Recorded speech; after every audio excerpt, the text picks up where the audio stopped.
নমস্কার, পশ্চিম মেদিনীপুর থেকে পুতুলের হোম কিচেনে আপনাদের সকলকে জানাই স্বাগত। আশা করি আপনারা সকলেই খুব ভালো আছেন, আমিও খুব ভালো আছি। আজকে আপনাদের দেখাবো আমি একটা আলু মটরের তরকারি, ঘুগনি নয় কিন্তু আলু মটরের তরকারি, যেটা কিন্তু আমরা সব সময় খেয়ে থাকি রুটি, পরোটা, লুচি, কচুরি, ঢাকাই পরোটা বা পেটাই পরোটা। হ্যাঁ, পেটাই পরোটাই করবো আজকে আমি। গরম হয়ে গেছে, দিয়ে দেবো হাফ চামচ কালো জিরে, একটা শুকনো লঙ্কা, একটা তেজপাতা। এখানে আমি একটা মশলা তৈরি করেছি, আদা, রসুন, পেঁয়াজ, কাঁচা লঙ্কা, টমেটো। আপনারা চাইলে শুকনো লঙ্কা দিতে পারেন, ঝাল ইচ্ছে মতো আপনারা খাবেন।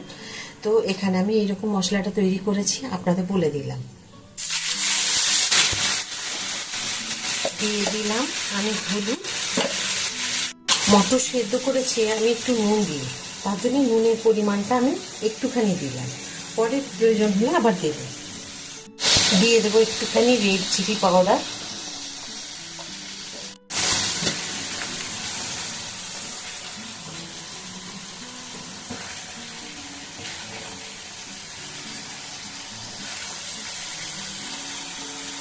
আলুগুলো সেদ্ধ করে রেখেছি আমি, এইরকম ঠিক ভেঙে ভেঙে আমি এখানে দিয়ে দেবো।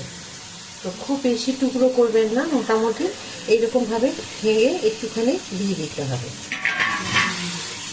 আমি একটু অন্যরকমভাবে করছি, আলু মটরের তরকারি যেটা দেখবেন দোকানে খেয়ে থাকে, একটু আলাদাভাবে করছি। এটা সত্যি কথা বলতে রুটি, লুচি, পরোটা, ঢাকাই পরোটা, পেটাই পরোটা সবার সাথে ভালো লাগবে।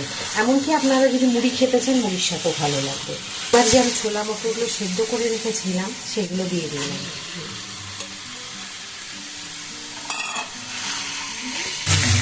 দেখুন মশলা ভাজা হচ্ছে, আর একটুখানি সময় নিয়ে ভেজে নিতে হবে। দেখুন মনে হচ্ছে একদম সুন্দরভাবে কষানো হয়ে গেছে। আমি যে মশলাটা রেখেছিলাম সেই বাটিতে গরম জলটা ঢেলে দিয়েছি। এখন এই জলটুকু আমি এখানে দিয়ে দেব। অবশ্যই কিন্তু এখানে গরম জল দেবেন, মিশিয়ে নেবেন।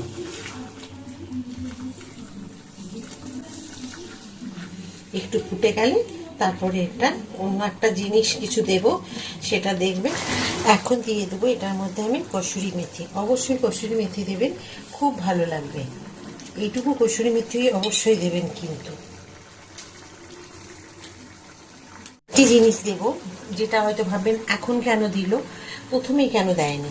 প্রথমে দিলে হিঙের গন্ধটা খুব ভালো আসে না, সেই কারণে এখানে দিয়ে দিলাম অল্প একটুখানি হিং।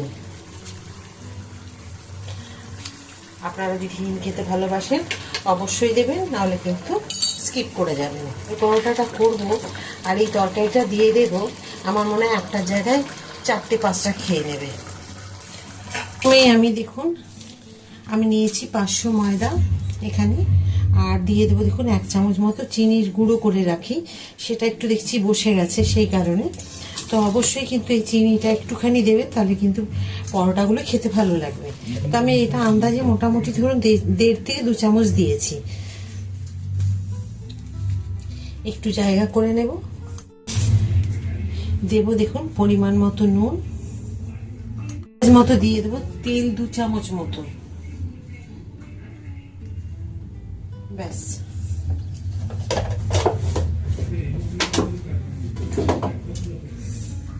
খুব ভালো করে একটু মিশিয়ে নেব। মিশিয়ে নিয়ে তারপর অল্প অল্প জল দিয়ে একটা ডো তৈরি করে রেখে দেবো ভালো করে।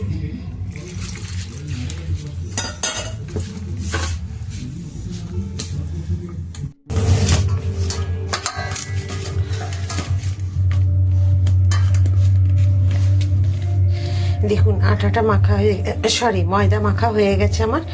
ময়দা মেখে এখন ওপর থেকে আমি তেল কিচ্ছু দেব না, শুধু আমি একটা বেশ ভারী থালার ঢাকা দিয়ে আমি রেখে দেব। যদি হাতে সময় থাকে 3-4 ঘন্টা, যেমন খুশি আপনাদের। আমার যেন মনে হচ্ছে 2-3 ঘন্টা আমার থাকবে। তারপরে আপনাদেরকে আমি কিভাবে তৈরি করে দেখাচ্ছি ঢাকাই পরোটা, খুব সহজভাবে। চলে এসেছি, প্রায় 2.5 ঘন্টা হয়ে গেছে। আমি এখন ঢাকা খুলে নেব। তো দেখুন, দেখে ওপর থেকে কিরকম মনে হচ্ছে, খুব সুন্দর সেট হয়েছে। এই যে দেখুন, আপনারা তো দেখেছেন এটা আমি নর্মালি এরকম একটু তেল, নুন আর চিনি দিয়ে মেখেছি, আর খুব সুন্দর হয়েছে। তো হাতে আরেকবার এইভাবে আমি মেখে নেব, এভাবে। তবে খুব ভালো করে কিন্তু এটাকে মেখে নিতে হবে। তাহলে কিন্তু পরোটাগুলো খুব ভালো হবে। তো এইভাবে কিন্তু একদম ফেলে ফেলে মাখতে হবে, একদম মোলায়েম হয়ে যাবে। দেখুন এই যে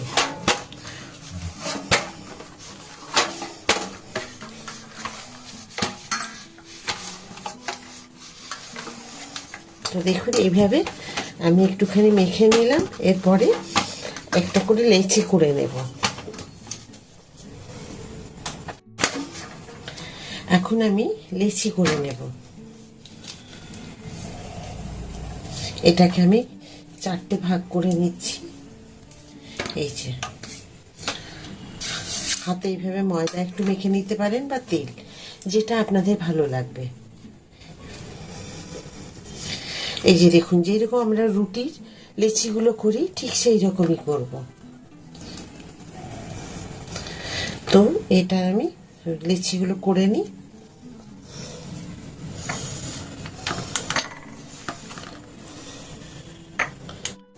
এখানে আমি গোল গোল করে নিয়েছি লেচিগুলোকে সব, আর আমি এটার মধ্যে বেলে বেলে রাখবো। তো সে ভালো করে থালাটা মুছিয়ে নিই। আর এখানে দেখুন নিয়ে নিচ্ছি সাদা তেল, আপনারা দেখতে পাচ্ছেন এখানে সাদা তেল আছে। তো আমি কিভাবে বেলবো ভাঁজগুলো আপনারা সব কিন্তু প্রত্যেকটা স্টেপ ফলো করবেন। দেখুন এখানে আমি কতগুলো সাদা এমনি রুটি বেলে নিয়েছি। শুধু গোল করে রুটিগুলো এইভাবে বেললেই হবে না, এটার মধ্যেও কিছু কায়দা করতে হবে, তবেই কিন্তু পেটাই পরোটা হবে। একটা রুটি নিলাম, এখানে যে বাটিতে আমি তেল রেখেছি সেই তেল আমি এখানে ব্রাশ করে নেব। দেব একটুখানি ময়দা ছড়িয়ে এভাবে, তারপর দেব এইরকম করে। আবার আমি আপনাদের দুটো আমি এইভাবেই দেখিয়ে দেব, যদি একটা বুঝতে ঠিকভাবে না পারেন তার জন্য আমি দুটো দেখিয়ে দেব। দেখুন আমি কিন্তু যেভাবে করছি ঠিক সেইভাবে আপনারা করবেন। তারপর দেব এইরকম করব। এরপর আবার একটুখানি ময়দা দিয়ে দেব। তারপর এই যে দেখুন, খুব বেশি মোটা করবেন না, কারণ পেটাই পরোটা খুব একটা বেশি মোটা হয় না। খুব বেশি মোটা হয়ে গেলে কিন্তু ভালো লাগে না। লাচ্ছা পরোটা যেমন একটু মোটা হয়, কিন্তু পেটাই পরোটা মোটা হয় না। তা বেলে নিয়েছি, কিরকম হয়েছে বেলা, ব্যাস এটাকে আমি তুলে এখন তাওয়ার মধ্যে দিয়ে দেবো। তাওয়া মোটামুটি গরম হয়ে গেছে, এখন একটা আমি পরোটা দিয়ে দিলাম।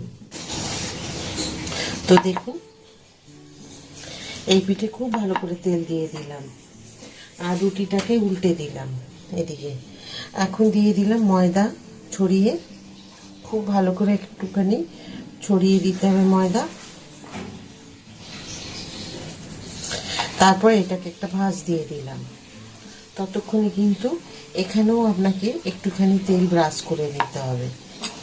তারপর দেব একটুখানি ময়দা, যদি দিতে ভুলেও যান কোনো অসুবিধে নেই। তারপর দিয়ে দেব এখানে তেল, একটু ব্রাশ করে দেব। আপনাদেরকে এটা যেটা ভাঁজটা দেখাচ্ছি অবশ্যই এটা দেখবেন।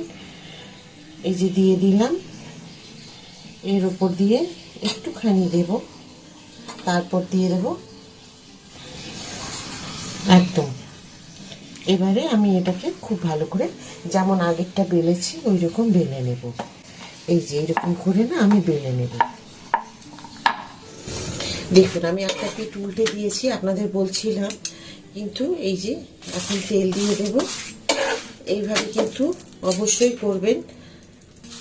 দেখুন কি সুন্দর হয়েছে। এবার এটাকে আমি একটা থালায় তুলে নিলাম। এই যে দেখুন, আবার একটা দিয়ে দিলাম। আরেকটা পরোটাকে আমি এইভাবে সেঁকে নিলাম। দিয়ে দেব তেল। দেখুন কি সুন্দর হয়েছে। এবার এটাকে আমি একটা থালায় তুলে নিলাম। এই যে দেখুন, দেখুন কিরকম ভাবে ফুলে যাচ্ছে।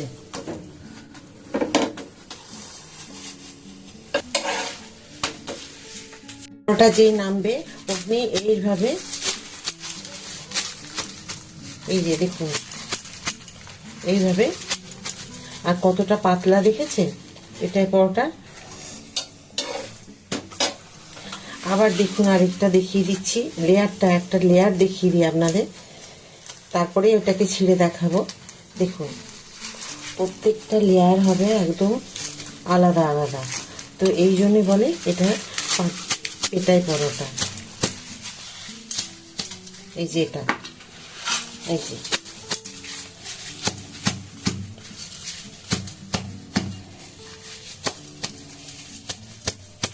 এই যে এইগুলো আমরা দোকানে কিনে খাই শ হিসাবে, যে যেমন খাবে 250 200, যার যেরকম খাওয়ার ইচ্ছে হবে সে সেই রকমভাবে নিতে পারবে। তো দেখুন এইভাবে পেটাই পরোটা কিন্তু করে, আমি যেটা দেখালাম। আবার একটা দেখিয়ে দেবো, মাত্র নামালাম, খুব গরম আছে তবুও আমি দেখিয়ে দিচ্ছি।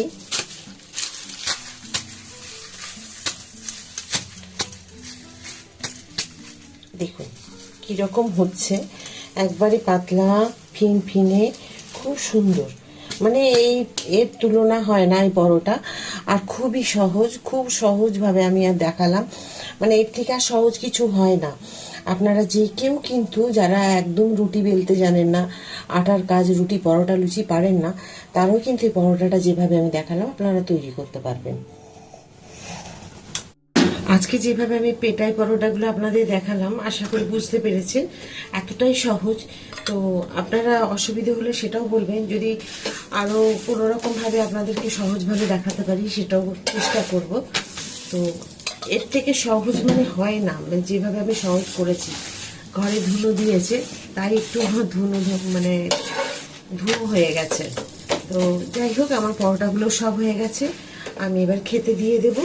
আর পরোটার সাথে আপনারা এই পেটাই পরোটার সাথে আপনারা ছোলার ডাল করতে পারেন, ঘুগনি করতে পারেন, তারপরে তো যা খুশি, আলুর তরকারি, আলুর চটপটা যেটা আমি দেখিয়েছি, আজকে যে তরকারিটা করলাম সেটা করতে পারেন, যেটা আপনাদের মন চাইবে সেটাই করে নিতে পারবেন।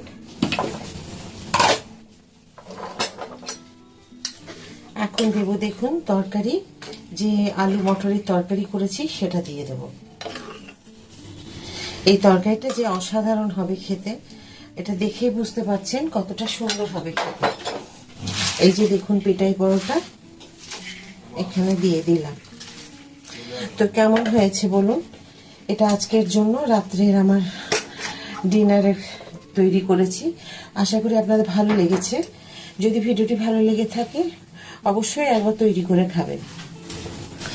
তো রাত্রে আমি ডিনারে কি করেছি আপনারা দেখেছেন, আর দেখুন ঘেমে নিয়ে অস্থির হয়ে গেছি আমি। তো আশা করি আপনাদের ভালো লেগেছে। আজকে যে আমি পেটাই পরোটা আর এই যে আলু ছোলা মটরের তরকারি করেছি, আর যদি ভালো লেগে থাকে প্লিজ লাইক করে দেবেন, আর সাবস্ক্রাইব করতে ভুলবেন না, প্রচুরভাবে শেয়ার করে দিন।